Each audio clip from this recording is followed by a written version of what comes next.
several bills. Thank you. We have several bills that we're going to be dealing with this morning, and I think I'm going to start with Senator Craig. Looks like you're going to be first. And thank you for helping me to applaud. Ma'am? Thank you for helping me to applaud for we can't do it without him.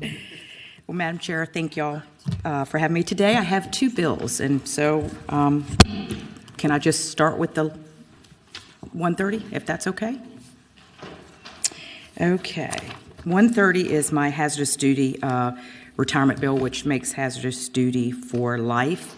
Right now, hazardous duty, no? Oh, I thought you were shaking. Right now, hazardous duty starts at 20 years, and then it ends when they're 65 or 67.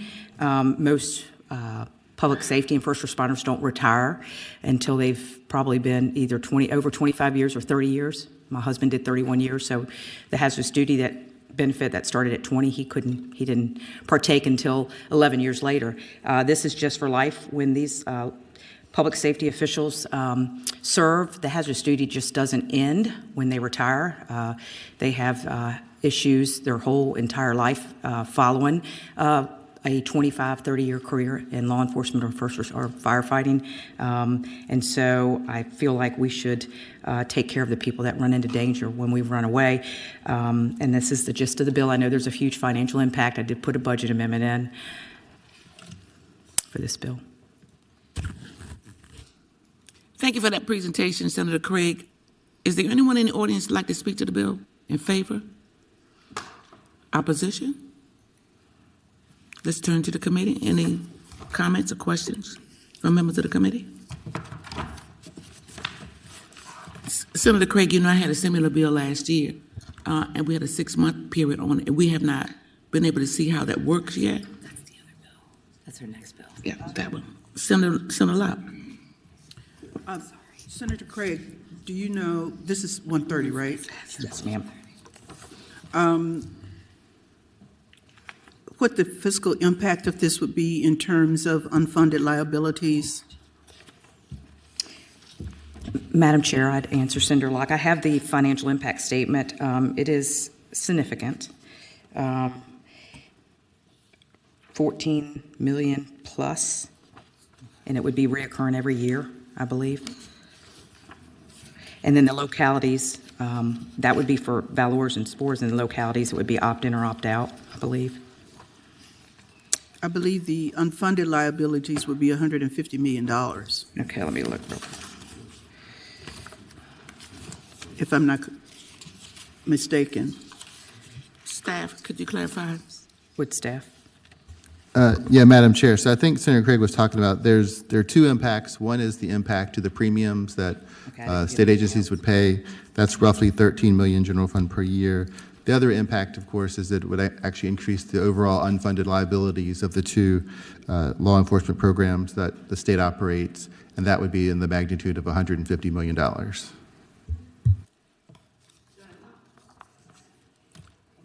Senator Locke? That answers my question.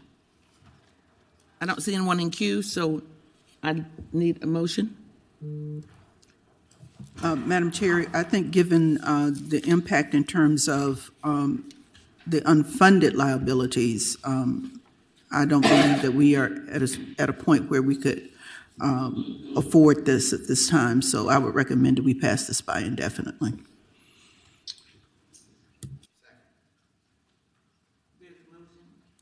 There's a motion and a second that Senate Bill 130 be passed by indefinitely. All in favor? We don't have. In subcommittee, just do a voice vote. We'll do a voice vote. All in favor say aye. The bill will be passed by indefinitely. Senator Craig, you have another bill? I do. And your Senate Bill 548 is very similar to the bill that I carried last year. Yes, ma'am. Yes, it is.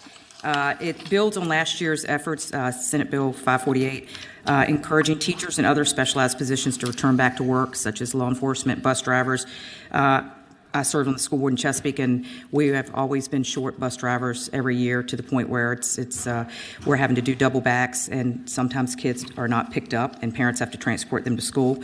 Last year, the General Assembly took the break in service time for teachers and special ed support staff from 1 year to 6 months.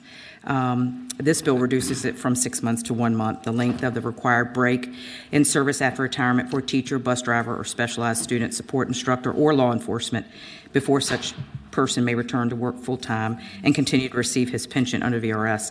If we allow them to wait 6 months, they've already found other employment. They're not going to just wait 6 months and then try to be hired on. I don't know about you, but I think we're all in the stage of work till you die. So when people retire, it's not like when my mother retired 50 years ago, people are having to go back and work full time. And so if we can get these people back into positions and they're already trained and they're able to start from day one, that's a win for, I think, all of us. Madam Chair,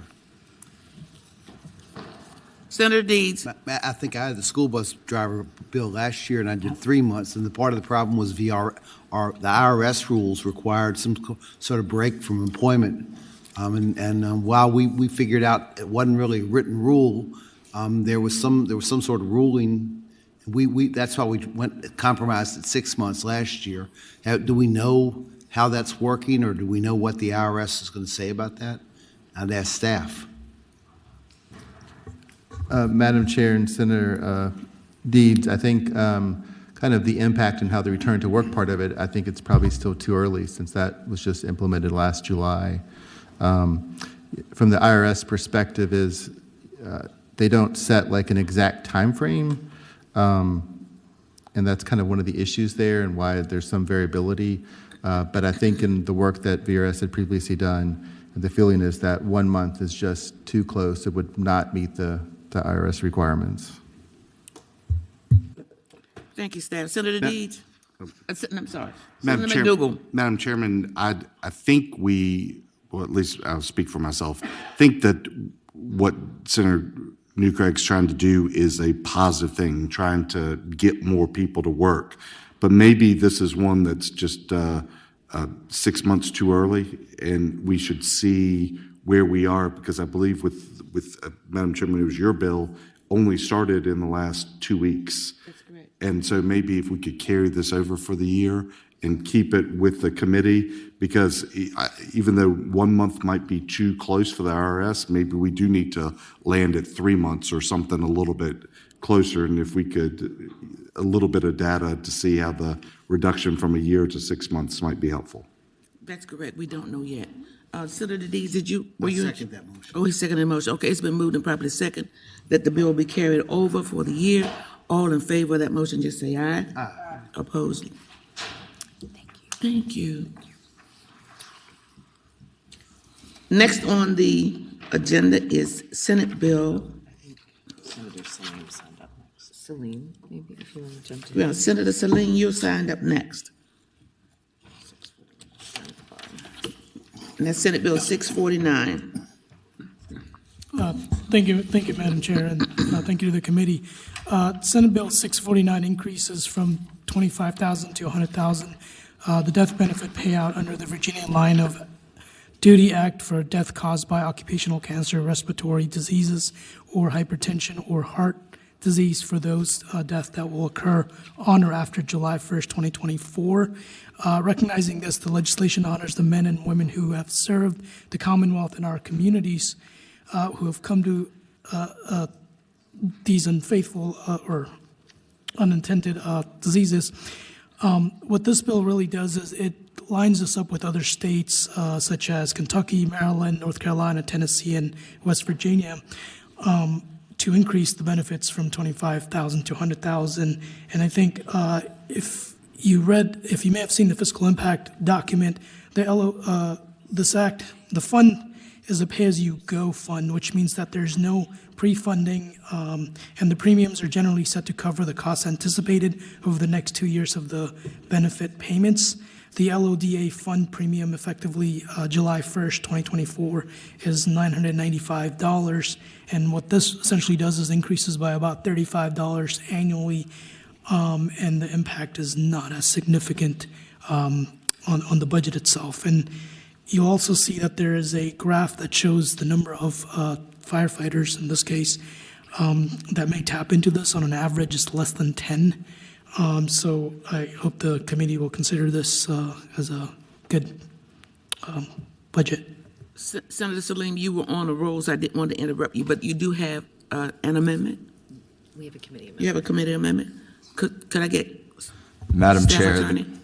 Madam Chair, the committee substitute it would still increase the death benefit payout, but instead of $100,000 to $100,000, it would only be to $50,000. There's a motion and a second that the amendment be agreed to. All in favor, say aye. Aye. No opposed? With the amendment, I'll move forward. Okay, Senator Dees moves, Senator Locke seconds, that the bill be agreed to with the amendment. All in favor, say aye. Aye. Thank you, Madam Chair, and thank you to the committee. You're welcome. And I have next up Senator Obenchain. Yes, Madam Chair. Senate Bill 466.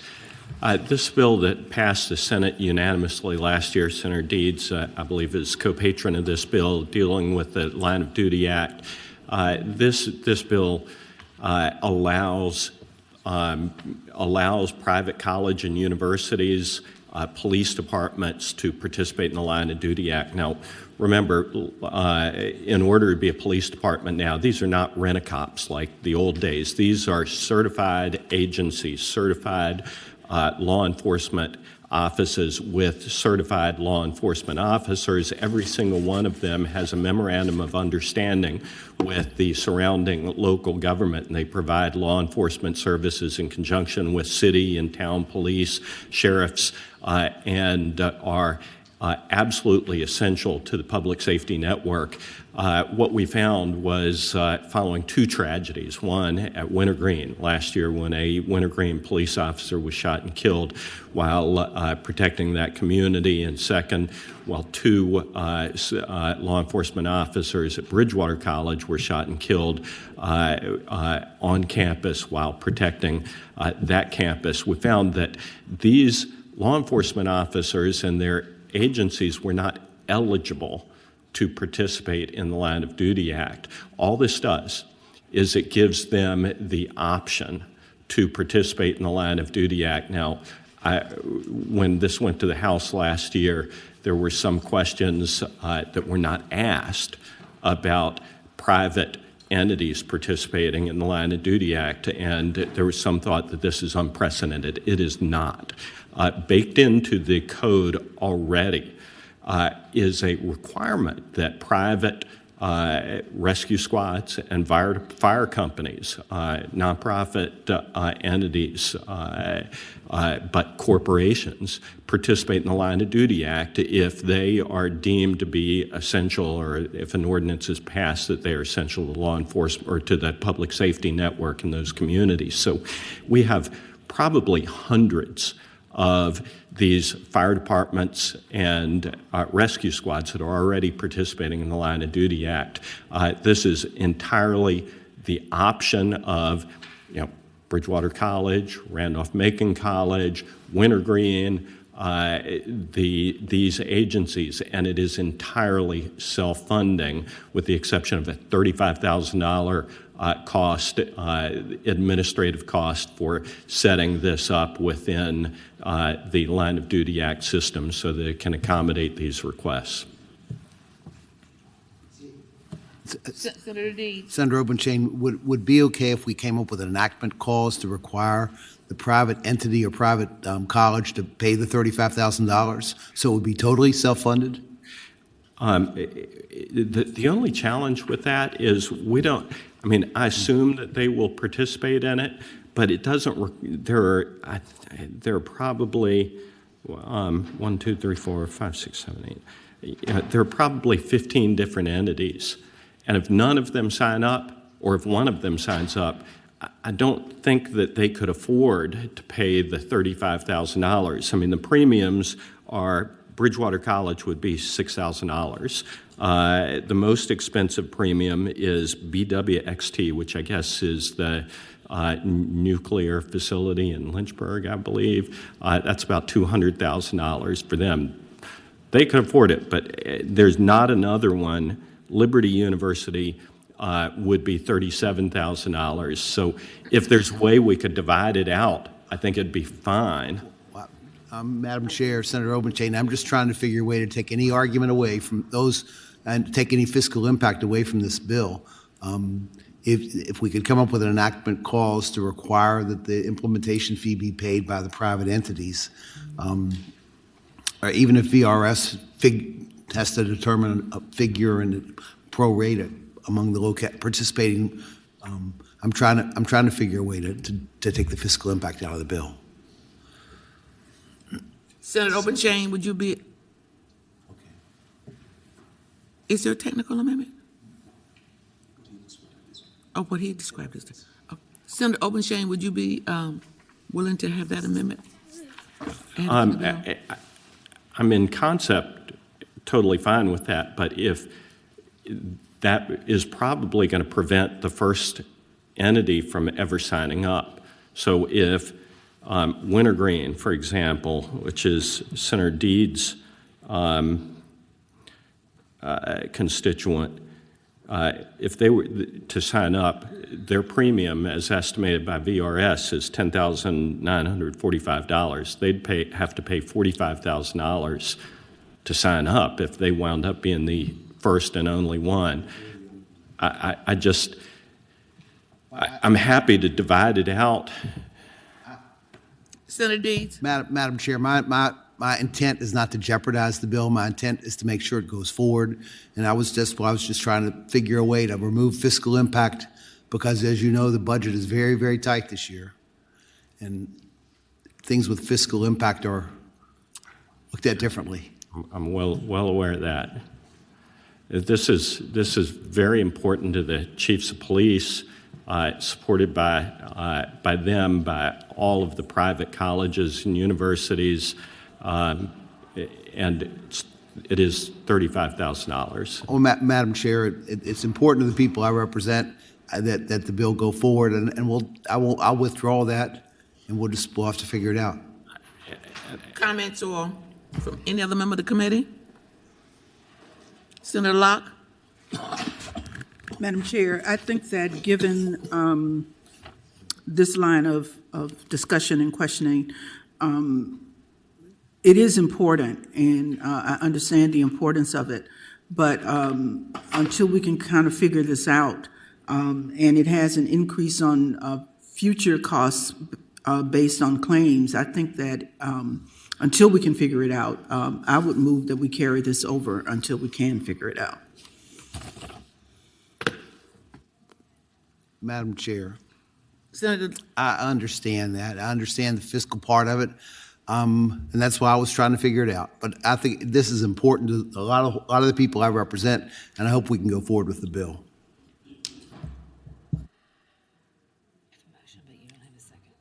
I have a motion, but I don't have a second. I would point out that Hampton University, not that I want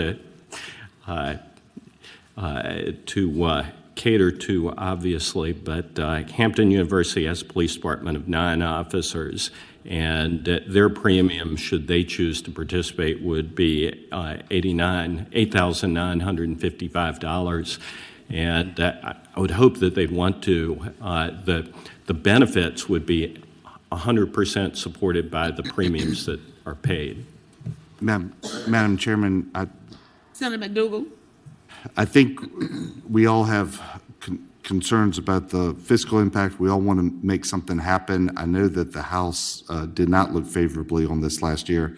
My thought is, I know that this is not the preference of Senator Obenchain or Deeds, but I would move that we put that enactment clause on, requiring that the costs be paid by either one or all who sign up in order to keep this alive, because I think if it's not there, it might not stay alive. And then if we can eliminate that fiscal impact, at least we can talk about whether we can what we can do going forward. Okay, I didn't get a second on the first motion. Can I get a second on this motion? Second. There's a motion and a second that the bill, that the clause, not the clause, but that the amendment, the enactment clause be added, I think staff so that we said can keep it over. That there's that amendment's from VRS. They've got the language. Okay. Okay. Do we need to explain that again? I think Okay. you explained it. You think we got it? Okay, we do have a motion and a second. And so all in favor, please say aye. Aye. Well, we got 4 votes on that one. Thank you, Senator Obenshain. Then move to report the bill. Now it's a motion to report the bill. All in favor, say aye. Aye. Thank you. Thank you, Senator Obenshain. And I understand, I appreciate that. We have to fight another day, right? I understand, 100%. I also have Senate Bill 472, and I think Senator Jordan has the same bill, identical bill, so if we can maybe tag team. Senator Jordan, since those 2 bills are so much alike, we need to incorporate your bill into Senator Obenshain's bill. Or either way. Whichever you prefer, Chair. Well, you senior. Lower number. Sure. Do you guys do? They're fine. I'm happy to roll, if she has a lower number, I'm happy to roll mine into hers. Okay, that's fine, if that's what you all choose. She got a little more work to do than me. Senator So- Jordan? Madam Chair, this bill would extend LEO's benefits to local emergent 911 operators. And this is a local option entirely.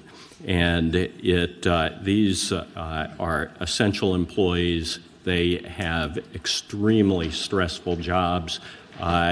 Their jobs have been reclassified in recognition of the fact that these are not just telephone operators. These are people who hold the life of others in their hands, and they deserve this protection.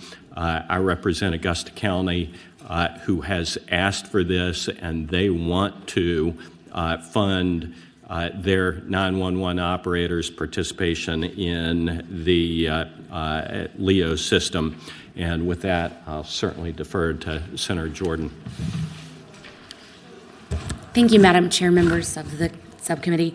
Senate Bill 328 and Senate Bill 472 that Senator Obenshain has would allow public safety officials, obviously, that take our calls on our worst day, are able to have that enhanced retirement benefit, considering the stress that they endure, hearing of the things that we go through, whether it be death or incidents or extreme danger or harm. It is a locality option. This bill also does currently have a delayed enactment clause on it, and at the last minute, we did have we have several stakeholder organizations in support. We also did have state police reach out, and they were very interested in being included. However, that's drawn to a different code section. So, if this bill would proceed forward, since this is a locality option, it would be my request if we could send a letter to state police, see the number of dispatchers they have on staff, and then we could bring a bill next year so that way they could both be enacted on the same date going forward in 2025. And I would point out that this has no general fund budget impact, to the best of my knowledge, and including the state police would have a general fund budget impact. Madam Chairman. Senator McDougal. Madam Chairman, I think everybody grasps the challenge that dispatchers deal with by hearing some of these very traumatic situations. At the same time, what we don't want to do is create a system where we have our local dispatchers have a different incentive than our state police dispatchers. And so how do we marry all that up? And I thought that maybe Senator Jordan's thought process on having these at the same time would be helpful. Or is that Madam not Chair. what she said? Senator McDougall, there's a reason that they are drawn separately. It's obviously because our training standards are different. State police goes through a formal DCJS certification. Not all of our localities do. And so therefore, the minimum floor of training standard would be different. They would probably need to be in separate bills in order for us to make sure that the funding or the budget that we put forward has an option. We also have several localities in the Commonwealth that do not participate in VRS. VACO and VML, I believe, support the bill, and we have some stakeholders here that would just like to offer their support as well. Thank you, Senator Jordan. I want to open it up to the public. Anyone in support of the legislation? Thank you, Madam Chair, members of the subcommittee. I'm Mindy Carlin with the City of Suffolk. We asked Senator Jordan to bring this legislation forward, and we're grateful for that. We also have several folks who've joined us from Suffolk who are actual dispatchers that do this very important and hard work every day that wanted to express their support. So I'll invite them to come up very briefly. Good morning. My name is Brandy Curl with the City of Suffolk 911 Center. I just have a few viewpoints from my aspect. As a 911 telecommunicator with 20 years experience, I can honestly say that enhanced retirement benefits are critical. Many types of incidents that I've professionally dealt with will remain with me throughout my days, and I would not wish many of these experiences on anyone. We are extremely trained to save lives of those in need and keep field responders safe. Just a few of the certifications that we maintain are critical incident, mental health first aid, Marcus Alert, which is triage of mental health calls, EMD and CPR, which is advanced medical dispatching, hostage negotiation, tactical dispatching, and many more. We field 911 calls ranging from something very minor to extreme emergencies, disasters, and death, all while maintaining our composure to successfully carry out our mission, helping others. A majority of the time, we do not get closure from these emergencies that we field over 911, in turn, leading to the buildup of chronic stress, trauma, and burnout. With the gradual implementation of Next Generation 911, we will likely be exposed to the visual aspect of emergencies as well. Nothing of which I have discussed is practiced on a daily basis by routine administrative and/or clerical staff. Hence, reclassification is imperative, and enhanced benefits would help with retention as an incentive for the amazing work that we as 911 telecommunicators do on a daily basis. Thank you. Thank you. You have 1 minute, 41 seconds remaining. So everybody, if you could just be respectful of those standing behind you, give us your name and tell us if you support the bill, that would be great. Okay, good morning, Madam Chair. My name is Tracy Pierce. I'm a lead communications operator with the Suffolk 911 Center.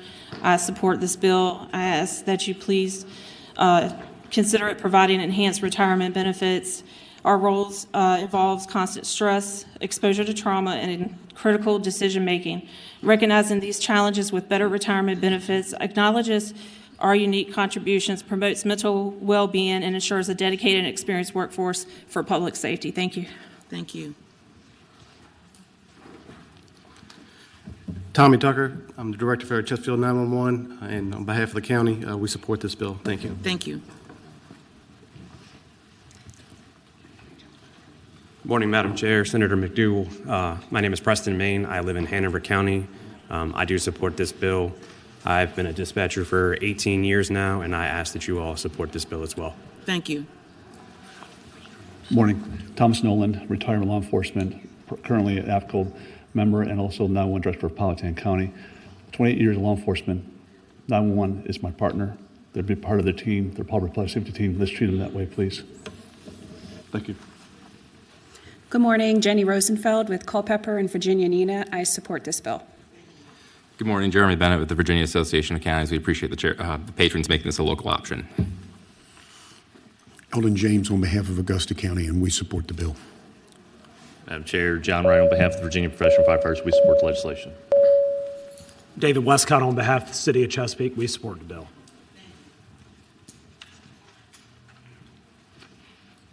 Senator Jordan, you want to wrap it up? I don't have any last words, Madam Chair. I just hope it be the favor of the committee to report the bill. Turn your attention to the committee. Any member of the committee? Madam Chairman. Senator McDougal? So it looks like this is VRS and it's enhanced benefits. Can maybe somebody from VRS could tell us with the version that Senator Jordan, Senator Obenshane have versus what's currently done for other law enforcement, I guess specifically sheriffs and police? Thank you. Good morning, Madam Chair, members of the Commission. Trish Bishop with Virginia Retirement System. So currently, 911 dispatchers are not included in the groups that are eligible for enhanced hazardous duty benefits. For local governments, and their bill is permissive that applies only to local governments, they have the option to elect enhanced hazardous duty benefits, which include a lower age and service provision for retirement, as well as a supplement. Those local governments, when they elect it, they can elect for EMS personnel, firefighters, as well as law enforcement. But currently, they are not eligible. 911 dispatchers are not among those groups eligible. Madam Chairman, Senator McDougal? can you maybe tell us what the difference in the benefit is? I mean, so what are we actually talking about? Yeah, so the difference in the benefit is for a general employee, they would have to work 30 years for an enhanced hazardous duty benefit. It would be 25 for an unreduced benefit. In addition, there's about a $16,000 supplement that hazardous duty members receive from the point of their retirement until normal Social Security retirement age. In addition, most local governments elect enhanced multiplier, so instead of a 1.7%, they would get a 1.85% multiplier. Madam Chairman, so and for our state police right now, are we at that enhanced benefit, the 1.85, or Correct. We at the 1.75? Correct. For currently, state police personnel, they have a 1.85% multiplier. And Madam Chairman, and so what do regular non-enhanced employees have? They have a 1.7% multiplier. You've heard that explanation. Any other questions or comments from the committee?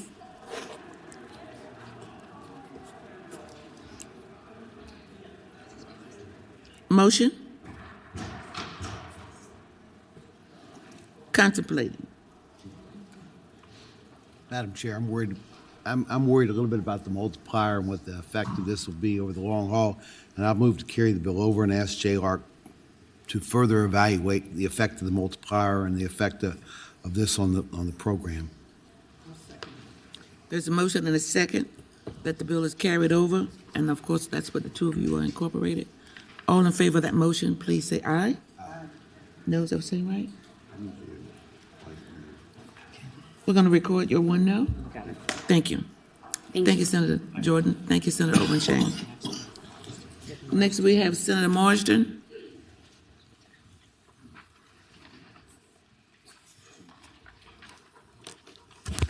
Thank you, Madam Chair. Members of the committee, Senate Bill 458. Turn your attention to Senate Bill 4. Madam Chairman, was this the technical amendments to Yes. add in? So, You want to move the technical amendment? Ma'am, I think it's there. If there's no negative fiscal impact. This is just language. So if VRS is okay with it, I'm going to help you because I was late and moved to report.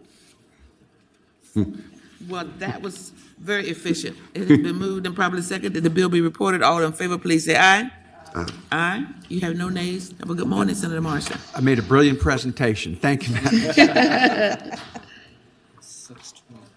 622 is going to be struck in patrons' access. At the request of patrons, Senator Pillion, Senate Bill 622 will be stricken. Moved and seconded the bill be restricted. All in favor say aye. Aye. Now we have the committee members, bills, and Senator Locke, you're up. Thank you, Madam Chair. I have Senate Bill 218, and there's a substitute. There's a motion to move Move substitute. Second. Moved and seconded that substitute be agreed to. All in favor say aye. Aye. Senator Locke? Okay, the substitute changes it to animal control officers. That would be consistent with the JLARC report. And what Senate Bill 218 does, it allows local governments to provide enhanced retirement benefits for hazardous duty service to sworn municipal park rangers qualifying as conservators of the peace and full-time animal control officers. What the substitute does is it removes the municipal park rangers, although that's what the city wanted, but anyway. The enhanced retirement benefits applies only to service earned on or after July 1st, 2025. But the bill allows an employer to provide such enhanced retirement benefits for service earned as full-time salaried animal control officers. JLARC did review the eligibility of public safety occupations, but it did not include municipal park rangers. It did include animal control officers. So that was why we did the substitute for animal control officers. Madam Chair, I would like to ask if staff would, over the interim, it would be helpful if JLARC and VRS did look at municipal park rangers, because the city of Hampton and some other localities do have municipal park rangers. Right. So it would be helpful to take a look at the inclusion of municipal park rangers in the future. But they are not included in this particular legislation, but I would move that the substitute be reported. It's been moved. It has been moved and seconded that the substitute be reported. All in favor, please say aye. Aye. All right, that's wonderful. Now we have one more member left, and that is Senator McDougal. Madam Chairman, I think we have a substitute to present that would make, in the substitute. Senator McDougal is making a motion for the substitute. Second. It's been moved and seconded that the substitute be agreed to. All in favor say aye. Aye. Senator McDougal. Madam Chairman, in the substitute, it makes it clear, this is for judicial retirement. Madam Chairman, the issue is, and I'm sure Senator Deed sees this too, right now, if you're a successful practicing attorney and you don't come out of a prosecutor's office or a county attorney's office or haven't been in the legislature, the retirement benefit, you cannot retire and go on the bench if you're in your late 50s or early 60s. So we've seen a number of individuals who apply for judicial positions that are younger. That's not necessarily bad, but we've made it a disincentive or almost prohibitive for people who are seasoned in their legal careers to be able to go on to the bench and be judges. So, Madam Chairman, this would say after July 1, so prospective, only for people that we've not yet elected. If you're older than 55, we would return the retirement to the, I think it's the 3.5 years for 1 year service, right? 3.5 months for each month of service. So if you are older than 55, you could accept a judicial appointment and still retire before you're 73, is the focus. You all have heard the explanation, and Second, Bill. and I was here when it was the old way. That's, I mean, we've got to do something. Madam Chairman, There's I an think incentive. we made some good decisions with VRS historically to Yes. fix the system. This was one I think we just didn't realize the negative impact on the individuals we're trying to get to go on the bench, people You all who have are heard skilled Sen- attorneys. You all have heard Senator McDougal's explanation and presentation, which I thoroughly agree with, but I want to hear a motion. Move to report. Moved and second that the bill be reported. Senator McDougal, this is a good one, so all in favor of that one, say aye. Aye. And I don't think we have any opposition to this one. And so with that, happy to see all the public who's just joined us, but the full committee will begin at, okay, I love that time. at 9:15, so stay with us and maybe you'll see a little more of what we do. But for right now, this committee will rise.